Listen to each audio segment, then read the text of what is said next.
Hello दोस्तों, स्वागत है आप सभी का हमारे यूट्यूब चैनल सत्येंद्र गुरुजी पे। दोस्तों, आज के इस वीडियो में हम लोग रेलवे के मैथ जो पढ़ रहे थे उसमें पार्ट नंबर 60 पढ़ने वाले हैं, जो आने वाले सभी परीक्षा के लिए काफ़ी इम्पोर्टेंट है।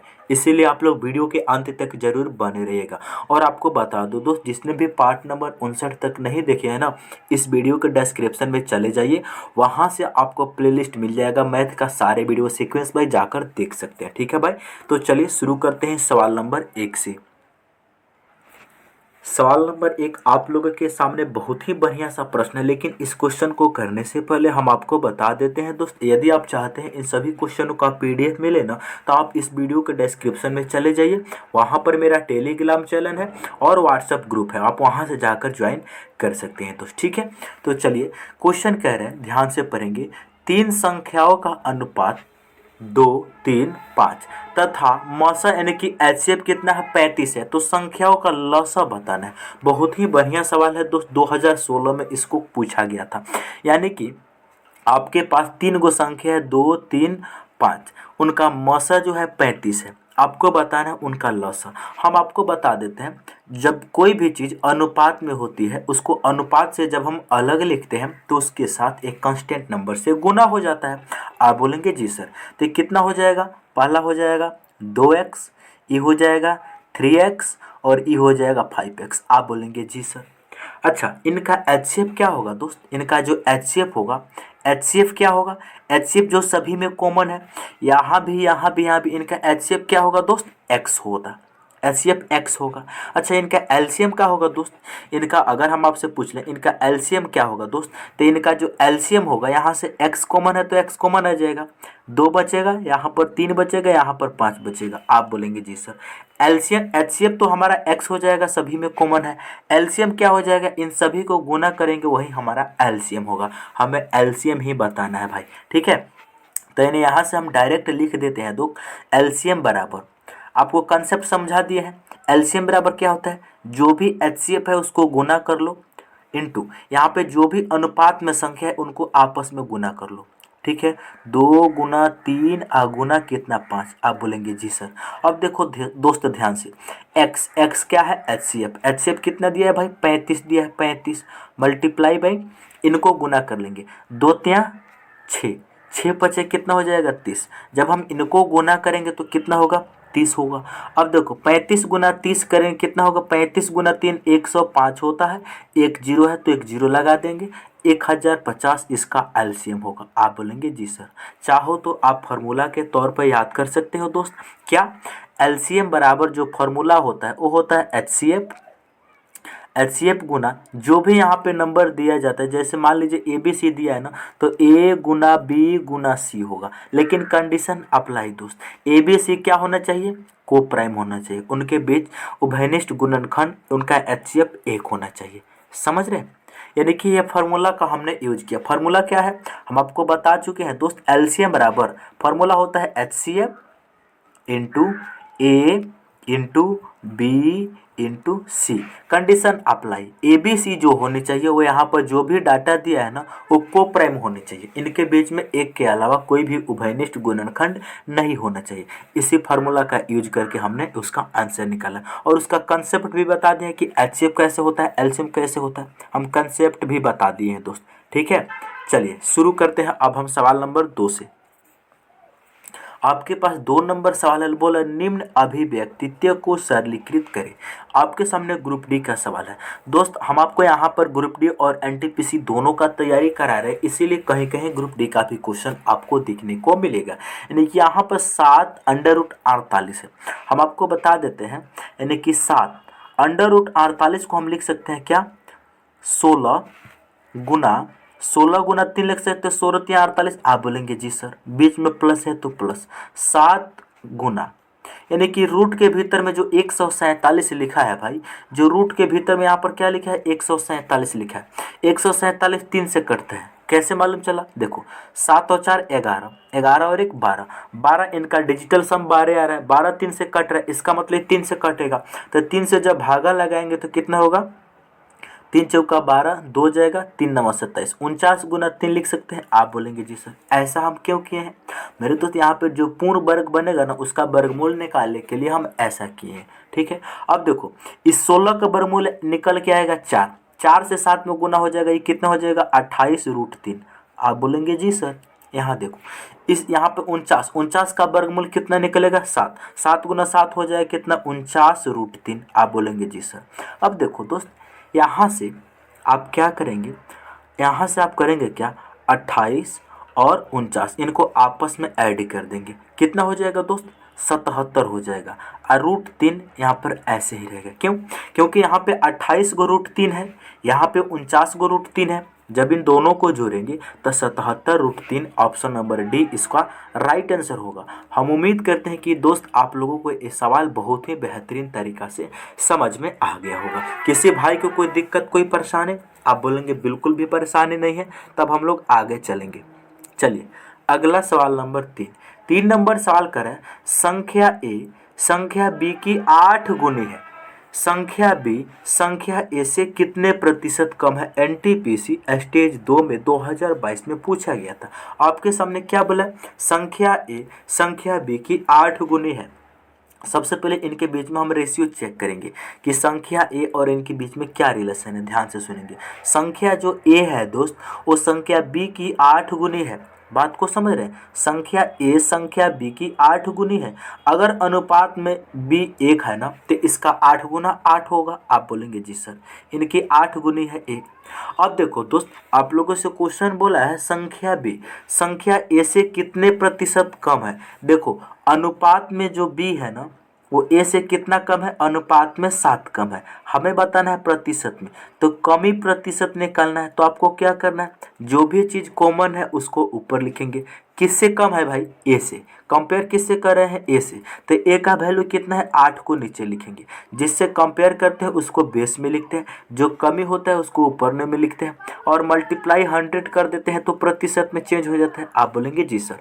अब देखो दोस्त इनको जब हम लोग सॉल्व करेंगे 1/8 हम सभी को जानते हैं 12.5% होता है। तो 7/8 कितना हो जाएगा 12 सत्ते 84। आप पॉइंट में जो 5 है उसको मल्टीप्लाई करेंगे तो इसका आंसर आ जाएगा दोस्त 87.5%। आप इनको सिंप्लीफाई कर सकते हैं। आप इनको सिंप्लीफाई कैसे करेंगे, देखो 700 आप बटा में 8, 700 को 8 से भागा देंगे दोस्तों आपके पास सामने आएगा 87.5%। Option C. अब बताइए समझ में आया आपको। आप बोलेंगे जी सर बिल्कुल समझ में आ गया, बहुत ही आसान ट्रिक बता दिया आपने। चलो दोस्त अगला सवाल, अगला सवाल नंबर है 4, काफ़ी बढ़िया है। इस क्वेश्चन को करने से पहले हम आपको एक कंसेप्ट बताते हैं। आप लोग तो अनुपात पढ़े हैं। आप बोलेंगे जी सर देखो कहीं भी लिखा रहता है, जैसे मान लीजिए यहाँ पर लिखा है ए अनुपात बी समानुपात बी अनुपात सी, कहीं लिखा रहता है, मान लीजिए कहीं लिखा है, ठीक है। चाहे मान लीजिए सी अनुपात डी लिखा रहता है। इसका मतलब ये होता है, आप सभी को मालूम है कि अनुपात का मतलब बटा होता है। आप इसको लिख सकते हैं ए अपान बी लिख सकते हैं। अच्छा ए बटा बी लिख सकते हैं। आप बोलेंगे जी सर इसको ये तो बहुत बढ़िया, ये तो पहले से ही हम जानते हैं। अच्छा सी अनुपात डी का मतलब सी बटा डी होता है। जी सर। अच्छा समानुपात का मतलब क्या होता है दोस्त, समानुपात का मतलब होता है बराबर। ये बात तो सभी कोई जानता है। अगर अनुपात है उसका मतलब होता है बाटा, और समानुपात है इसका मतलब होता है बराबर। ठीक है, इस हिसाब से दोस्त इस क्वेश्चन को अब तुम सॉल्व करो। देखो क्वेश्चन बोला है यदि ए का 15% अनुपात बी का 25% समानुपात 8:11 है तो ए अनुपात बी डैश डैश के बराबर है। आपको क्या करना है, जो कंसेप्ट बताया है उस कंसेप्ट का यूज करो। ए का 15% का मतलब गुना होता है, ए का 15% का मतलब गुना 15%। उसके बाद में क्या दिया है, अनुपात दिया है। अनुपात का मतलब बटा हम लिख सकते हैं। आप बोलेंगे जी सर। बी का 25% का मतलब गुना 25% को हम यहाँ पर 25 से लिख सकते हैं 25%। आप बोलेंगे जी सर ये तो बहुत बढ़िया तरीका से आप बता रहे हैं। यहाँ देखो समानुपात, समानुपात के स्थान पे हम बराबर लिख सकते हैं। अब देखो 8:11 है तो 8 अब बाटा में कितना 11 हम लिख सकते हैं। क्वेश्चन केवल इतना सा है। अब देखो ए और बी का अनुपात निकालना है, इसको हम काटेंगे दोस्त। प्रतिशत से ही प्रतिशत कट जाएगा। आप बोलेंगे जी सर 5 से ही कटेगा 5 बार में, 5 से 15 कटेगा 3 बार में। समझ में आया, 5 से 15 कटेगा 3 बार में। अब इनको हम मल्टीप्लाई करेंगे, इधर बचा 3a, इधर बचा 5b। अब इनको जब हम मल्टीप्लाई करेंगे, कैंची गुना तिरछा गुना करेंगे दोस्तों, कितना होगा दोस्त 11, यहाँ 3a बचा है, 3a बचा है, इधर 5b बचा है, तो 11 गुना 3, 11 3 33a बचेगा, बराबर में इधर कितना बचेगा 8 पे 40b बचेगा। आप बोलेंगे जी सर। अब देखो दोस्त, हमें बताना है a और b के बीच में रेशियो, तो a और b के बीच में रेशियो बताना है, तो 40 ज्यों का त्यों रहेगा।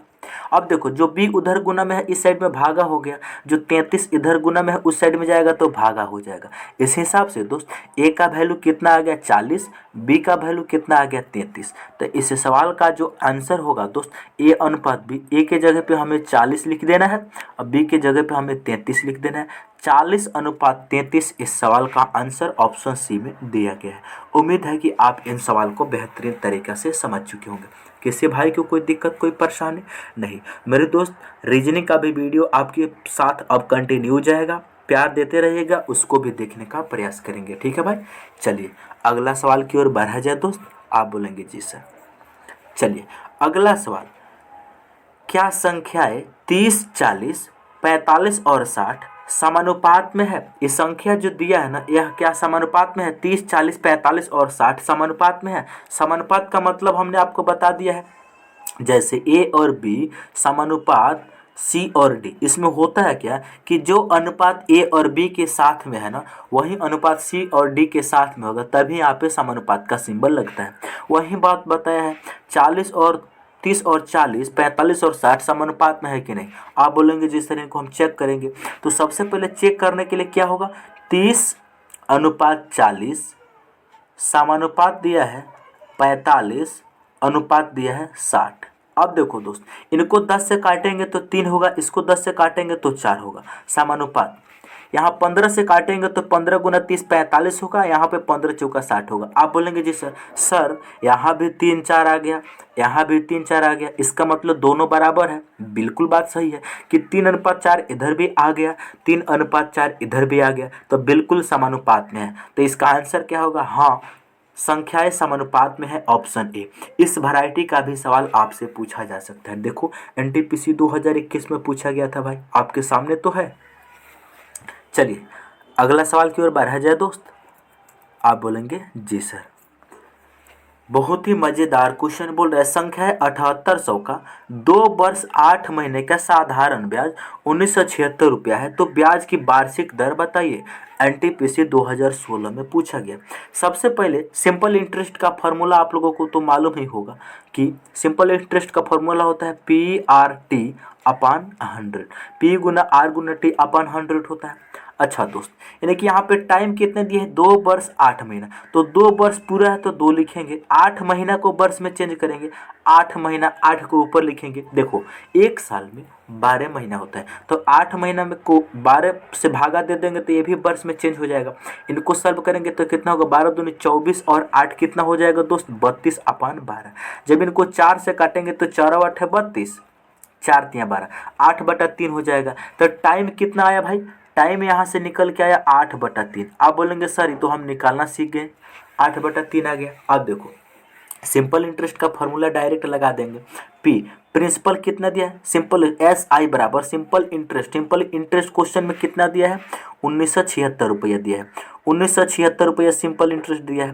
प्रिंसिपल कितना दिया है 7800 रुपया दिया है।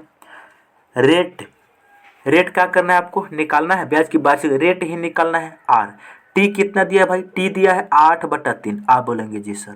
अच्छा बाटा में कितना होता है भाई 100 होता है। अब देखो दोस्त यहाँ से काट पीट करना, यहाँ से कटेगा कुछ, देखो ध्यान से कटेगा, बिल्कुल कटेगा, 1 0 से 1 0 कट सकता है। आप बोलेंगे जी सर। अब देखो दोस्त और कटेगा, यहाँ इस 3 से इस 780 कटेगा, 3 दूनी 6 इधर चला जाएगा, 3 दूनी 6 इधर जाएगा, 3 से कटेगा 2 बार में 6 एक जाएगा इधर, 3 हो जाएगा 18, 3 छक 18, 260 हो गया। आप बोलेंगे जी सर ये तो 260 बार में कटा।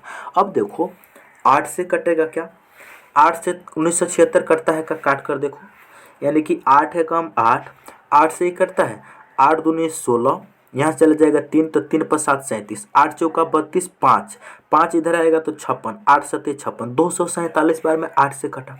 अब देखो और कटेगा क्या भाई, और कटेगा, और कटेगा जी। एक जीरो से एक जीरो एक कट जाएगा। अब देखो दोस्त ध्यान से, इधर बचा 26, इधर बचा 247।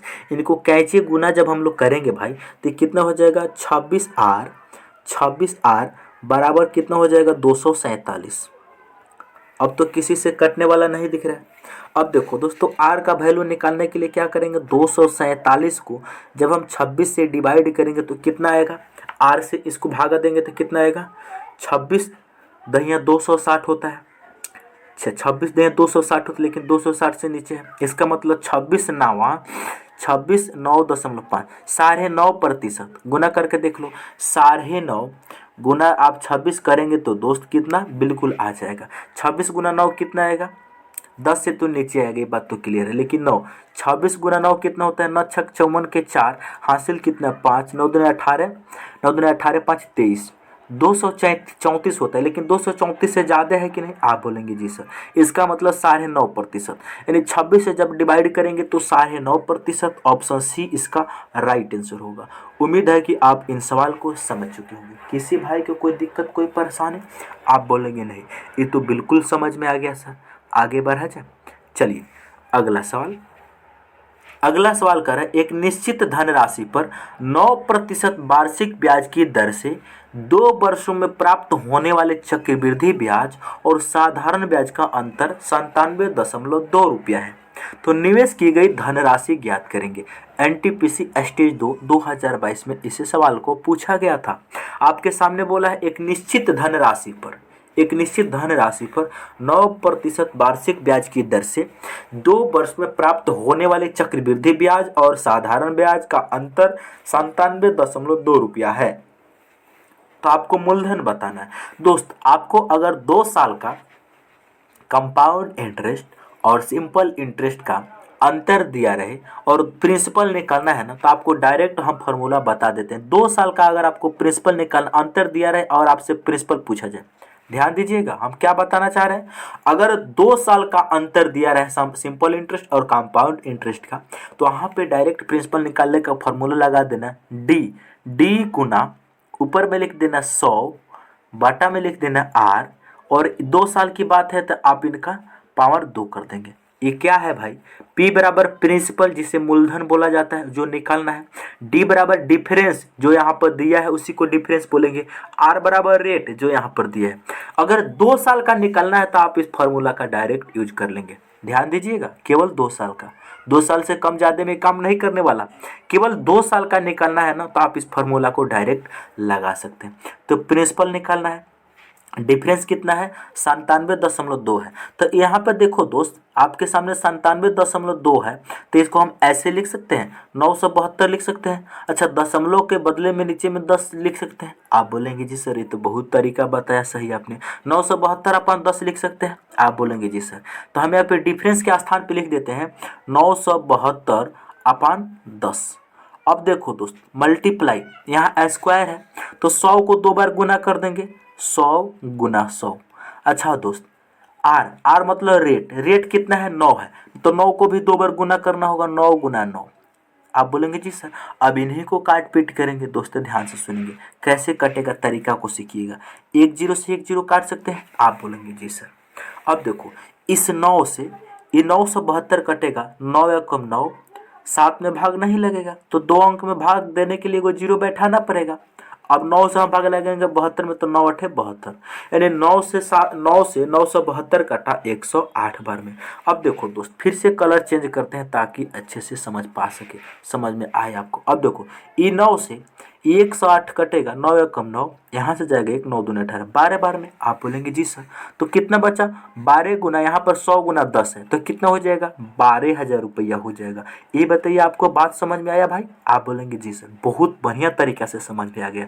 1200 ऑप्शन डी में दिया है, इसका राइट आंसर ऑप्शन डी होगा। हम उम्मीद करते हैं कि दोस्त आप लोगों के इस सवाल बेहतरीन तरीका से समझ में आया होगा। यदि समझ में आ गया है तो ईमानदारी से अपने दोस्तों के पास वीडियो को शेयर करेंगे दोस्त। चलिए अगला सवाल। अगला सवाल कह रहे हैं, एक व्यक्ति 75 किलोमीटर की चाल से किसी निश्चित दूरी को 8 घंटे में तय करता है। कोई दूरी है, उसको 75 किलोमीटर के स्पीड में वो जाता है और 8 घंटे में तय करता है। समान दूरी को ध्यान दीजिएगा, समान दूरी को 6 घंटे में तय करने के लिए उसकी चाल कितनी होनी चाहिए। देखो दोस्त, दूरी कितना है समान, यहाँ भी दूरी सेम है, वहाँ भी दूरी सेम है, तो इसको हम लिख सकते हैं d1 अपॉन d2 लिख सकते हैं, यानी डिस्टेंस दोनों जगह इक्वल है। आप बोलेंगे जी सर डिस्टेंस बराबर फॉर्मूला क्या होता है, स्पीड इंटू टाइम होता है, डिस्टेंस बराबर फॉर्मूला स्पीड इंटू टाइम होता है। तो d1 अपॉन d2 हो जाएगा, d1 बराबर में d2 हो जाएगा, क्योंकि निश्चित दूरी है, समान दूरी है।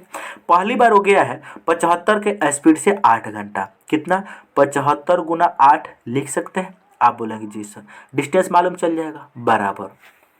दूसरी बार में समान दूरी को, समान दूरी है इसीलिए डिस्टेंस हमने इक्वल किया है, 6 घंटे में तय करने के लिए स्पीड कितना होना चाहिए, स्पीड यानी कि s1 गुना t1 यहाँ पे हो जाएगा s2 गुना t2। तो डिस्टेंस यानी s2, स्पीड दूसरी चाल हमें निकालना है, टाइम कितना है 6 घंटा। इन्हीं को सॉल्व कर लेंगे, हमारा आंसर आ जाएगा दोस्त। सबसे पहले हम 3 से काटेंगे, तो 3 से ही कटेगा 25 या 75, 3 से ही कटेगा 2 बार में। आप बोलेंगे जी सर अब देखो ये 2 से ही 8 कटेगा 4 बार में, तो यानी कि कितना हो जाएगा s2 बराबर 25 गुना 4 100 हो जाएगा। और यहाँ पे s2 मतलब स्पीड, तो स्पीड 2 यानी उसकी जो दूसरी समान दूरी को 6 घंटे में तय करने के लिए उसकी जो स्पीड होनी चाहिए ना वो 100 किलोमीटर प्रति घंटा, ऑप्शन बी होनी चाहिए। हम उम्मीद करते हैं कि आपको ये सवाल बेहतरीन तरीका से समझ में आया होगा। आपको क्या करना है, एक व्यक्ति 75 किलोमीटर की चाल से किसी निश्चित दूरी को 8 घंटे में तय करता है, समान दूरी को 6 घंटे में तय करने के लिए उसकी चाल कितनी होनी चाहिए। मेरे दोस्त d1 अपन d1 बराबर d2 हम लिख सकते हैं। आप बोलेंगे सर क्योंकि समान दूरी को ही जाना है, तो यहाँ से 75 के स्पीड से 8 घंटे में जो दूरी चलेगा वही दूरी को 6 घंटे में तय करने के लिए स्पीड हम निकाल सकते हैं। आप बोलेंगे जी सर समझ में आया। चलिए दोस्त अगला सवाल, अगला सवाल सिंप्लीफिकेशन का मोस्ट इंपोर्टेंट सवाल है दोस्त, ग्रुप डी में पूछा गया है। दोस्त जब भी सिंप्लीफिकेशन का ट्रिक आ जाए ना, क्वेश्चन आ जाए, तो आपको बोर्डमास के तरीका से सॉल्व करना है। और दोस्तों सिंप्लीफिकेशन का क्वेश्चन आ जाए, अगर आसान क्वेश्चन नहीं है ना तो आप उस क्वेश्चन को पहली बार में सॉल्व मत करना, पहले आसान क्वेश्चन को सॉल्व कर लेना। सिंप्लीफिकेशन के क्वेश्चन को लास्ट में जाके सॉल्व किया जाता है, क्योंकि दोस्त वहाँ अगर हम लोग फंस गए ना तो हमसे आंसर गलत आता है, और गलत जब आ जाएगा तो दिमाग खराब हो जाता है। इसीलिए दोस्त सिंप्लीफिकेशन का जो क्वेश्चन है उसे बाद में सॉल्व किया जाता है। ठीक है चलेंगे, यहाँ सॉल्व कैसे करेंगे, सबसे पहले इस ब्रैकेट को सॉल्व करेंगे, बोर्डमास के तरीका से सॉल्व किया जाता है। इस ब्रैकेट में भी इस ब्रैकेट को सॉल्व किया जाएगा सबसे पहले छोटा, तो -2 इंटू -1, इनको जब सॉल्व करेंगे, इंटू का मतलब बीच में गुना होता है, -2 से जब हम 1 में गुना करेंगे तो 2 होगा, लेकिन माइनस माइनस मिलके प्लस हो जाएगा। इनको जब हमने सॉल्व किया तो कितना हो गया 2 हो गया, और 2 में जब 5 को जोड़ेंगे कितना हो जाएगा 7 हो जाएगा। आप बोलेंगे जी सर यानी इस सभी का वैल्यू कितना आ जाएगा 7 हो जाएगा। आप बोलेंगे जी सर 3 का 7 हो गया, का मतलब गुना होता है। यहाँ तक समझ गए, यानी इन सभी को जब हमने सॉल्व करा तो 7 है। अब इधर सॉल्व करते हैं, फिर से यहाँ पे इनको हम सॉल्व करते हैं। अब कितना होगा देखो, यहाँ 63 को लिख लेते हैं, बीच में है माइनस। यहाँ देखो, यहाँ सबसे पहले इस ब्रैकेट को हम सॉल्व करेंगे तो कितना होगा, सभी माइनस में है तो माइनस में जुट जाएगा, 8 2 10 4 14, माइनस का 14। अच्छा माइनस का 14 को जब हम -3 से गुना करेंगे, -3 है और इधर कितना है -14 है, इनको गुना करेंगे तो माइनस माइनस प्लस नहीं हो जाएगा, 42 14 या 42। आप बोलेंगे जी सर ये तो बहुत अच्छा तरीका से आप बता रहे हैं। जब इनको हम सॉल्व करेंगे तो कितना हो जाएगा भाई, जब हमने इनको सॉल्व करेंगे तो 63 ज्यों का त्यों रहेगा माइनस, इस सभी का वैल्यू कितना अभी आप लोगों ने सीखा कितना आ गया 42 आ गया। अच्छा यहाँ पे क्या है डिवाइड है, यहाँ पे क्या है 3 का 7 डिवाइड है, तो देखो दोस्त 3 आ जाएगा। अच्छा का मतलब गुना, सबसे पहले ध्यान से सुनेंगे, इनको जब आप सॉल्व करेंगे टोटल को यहाँ से लेकर यहाँ तक सॉल्व करेंगे तो क्या हो जाएगा 3 का मतलब गुना, 3 गुना 7 हो जाएगा। आप बोलेंगे जी सर तो यहाँ सॉल्व कर रहे थे तो 63 माइनस 42 अपान, डिवाइड का मतलब होता है भागा, कितना हो जाएगा 3 गुना 7 हो जाएगा। अब देखो दोस्त 3 गुना 7 21 हम डायरेक्ट लिख सकते हैं। आप बोलेंगे जी सर, अब देखो दोस्त कलर को चेंज करते हैं, 21 से 42 2 बार में कटेगा, 63 में से 2 घटेगा तो कितना बचेगा 61। इस सवाल का आंसर ऑप्शन डी होगा। नहीं समझे, चलो एक बार और समझाएंगे, ध्यान से सुनिएगा, हम आपको जो बताना चाह रहे हैं उसको आप समझेंगे। सबसे पहले यहाँ पर तुम ध्यान दो, इस ब्रैकेट पे -2 और -1 है, इनको सॉल्व करेंगे तो इन दोनों को गुना करेंगे तो कितना हो जाएगा, 2 हो जाएगा। आप बोलेंगे जी सर। अच्छा, जब मझला ब्रैकेट में आएंगे तो यहाँ पर 2 के साथ 5 प्लस का है तो कितना हो जाएगा, 7 हो जाएगा। आप बोलेंगे जी सर, यानी इन सभी का वैल्यू 7 हो जाएगा। अच्छा, डिवाइड के बाद में 3 का 7 आ गया, यानी 3 का मतलब गुना 7 कितना हो जाएगा, 21 हो जाएगा। इस हिसाब से दोस्त यानी कि यहाँ से लेकर यहाँ तक जो वैल्यू है इनका वैल्यू कितना आ गया, 21 आ गया। समझ रहे।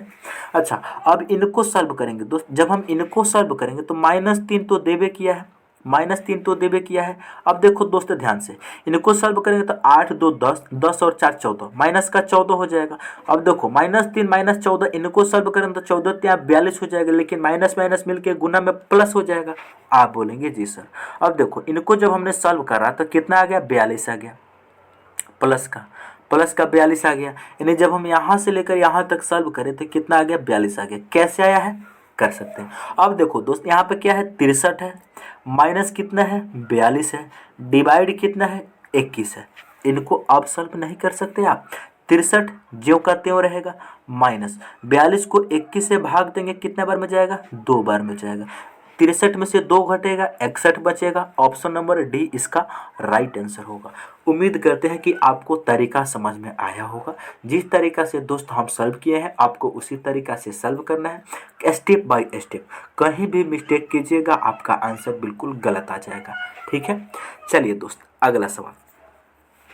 अगला सवाल है 10 नंबर। एक भिन्न का अंश उसके हर से 2 कम है। यदि हम अंश से 2 घटा दे और हर में 2 जोड़ दे तो प्राप्त नई भिन्न 1/3 के बराबर होगी। तो मूल भिन्न ज्ञात करेंगे। देखो ध्यान से, एनटीपीसी 2021 का सवाल है। इस क्वेश्चन को हम पूरा सॉल्व करने वाले नहीं हैं। हम आपको यहाँ पर ऑप्शन के अकॉर्डिंग आपका आंसर दिखा देंगे कैसे निकालना है। चुटकी बजाते हैं, सॉल्व करेंगे तो आपके 1 मिनट जान हो जाएगा या फिर 40 सेकंड से कम नहीं लगने वाला है। लेकिन ऑप्शन से आपको बिल्कुल भी सॉल्व करवा देंगे मात्र 20 सेकंड में। 10 सेकंड कहिए आप। क्या बोला है, एक भिन्न का अंश उसके हर से 2 कम है। एक भिन्न का अंश उसके हर से 2 कम है। आप सबसे पहले ऑप्शन को चेक करेंगे कौन सा ऐसा ऑप्शन है जिसका भिन्न का जो अंश है उसके हर से 2 कम है। देखो दोस्त, कहीं अगर a अपन b लिखा रहे ना तो जो नीचे में होता है उसे हर बोलते हैं, जो ऊपर में होता है उसे अंश बोलते हैं। आप बोलेंगे जी सर ये तो हम पहले से ही जानते हैं, लेकिन पहले से जानते हम रिवाइज करा दिए हैं तो क्या दिक्कत हुआ। क्वेश्चन जो बोल रहा है उसको आप सुनेंगे। क्या बोल रहा है, भिन्न का अंश इसके हर से 2 कम है। ऑप्शन में चेक करेंगे कौन सा ऐसा ऑप्शन है जिसका अंश हर से 2 कम है।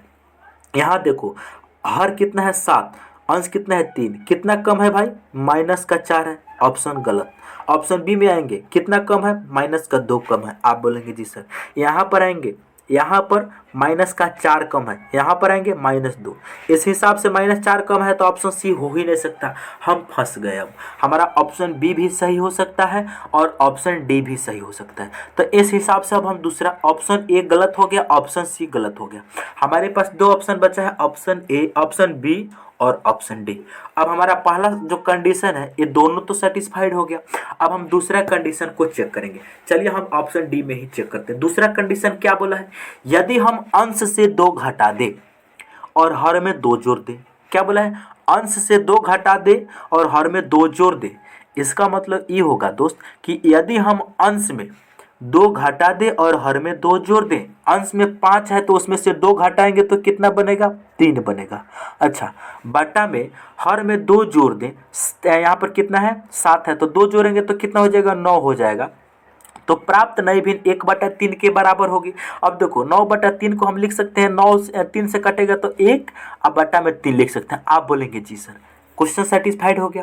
क्वेश्चन बोला यदि हम अंश से 2 घटा दे और हर में 2 जोड़ दे तो नई प्राप्त भिन्न 1/3 हो जाता है। तो यहाँ पर 3/9 को हम जब सिंप्लीफाई करेंगे तो 1/3 होगा। आपका सेटिस्फाइड हो गया तो ऑप्शन डी इसका राइट आंसर हो जाएगा। लेकिन आप ऑप्शन बी में इसको अप्लाई करके देखो, आंसर नहीं आएगा। आपने तो पहले से ही जान चुके हैं कि ऑप्शन ए और ऑप्शन सी गलत है।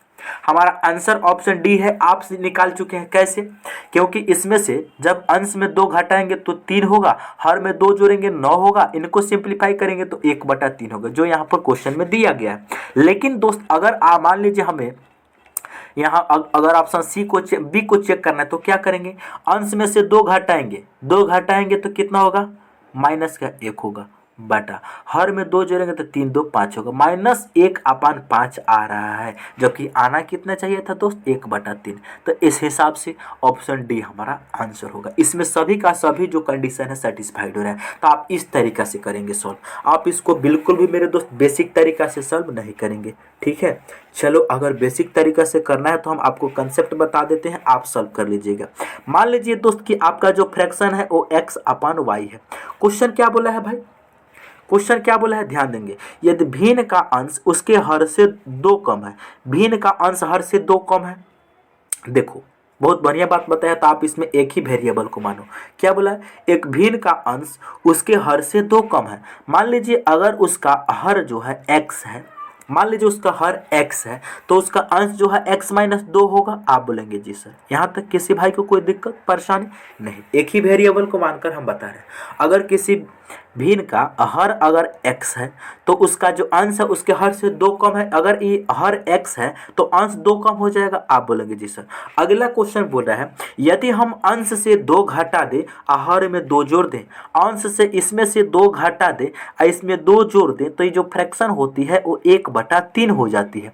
अब इनको आप सिंप्लीफाई कर लेंगे, आपका आंसर निकल जाएगा। अब इनको सॉल्व करेंगे तो क्या होगा दोस्त, कैंची गुना करेंगे तो ऊपर वाला जो फ्रैक्शन है वो क्या है, x-2 और -2, ये कितना हो जाएगा, x-4 हो जाएगा। आप बोलेंगे जी सर x-4 हो जाएगा, जी सर। तो हम इसको ऊपर में डायरेक्ट x-4 अपान x+2 बटा में 1/3 लिख सकते हैं। आप बोलेंगे जी सर, यानी कि x-4 बटा हो जाएगा x+2 बराबर में कितना, 1/3 लिख सकते हैं डायरेक्ट। इनको आप सिंप्लीफाई कर लेंगे, कितना होगा, ये हो जाएगा 3x, कैंची गुना करेंगे 4 × 12, ध्यान दोगे 3x हो जाएगा, 3x - 4 × 12 बराबर में हो जाएगा x+2। आप बोलेंगे जी सर, यहाँ से x आके घटेगा तो 2x बराबर कितना हो जाएगा, 2 उधर रहेगा, जो -12 इधर है वो बराबर के उस साइड में जाएगा तो 14 बन जाएगा, प्लस बन जाएगा तो 12 में 2 जुड़ जाएगा 14। तो यहाँ से x का वैल्यू कितना आ जाएगा, 14 को 2 से डिवाइड करेंगे 7 आ गया, यानी कि उस भिन्न का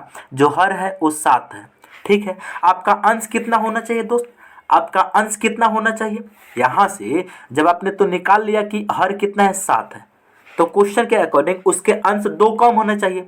तो 7 में से 2 घटेगा 5 बचेगा, तो 5/7 आया कि नहीं। आप बोलेंगे जी सर। तो आप इस तरीका से भी कर सकते हैं, आपके पास दोनों तरीका है, लेकिन जो ऑप्शन वाला है वो बेहतर है, बेहतर तरीका से उसको आप सॉल्व किए होंगे, ठीक है भाई।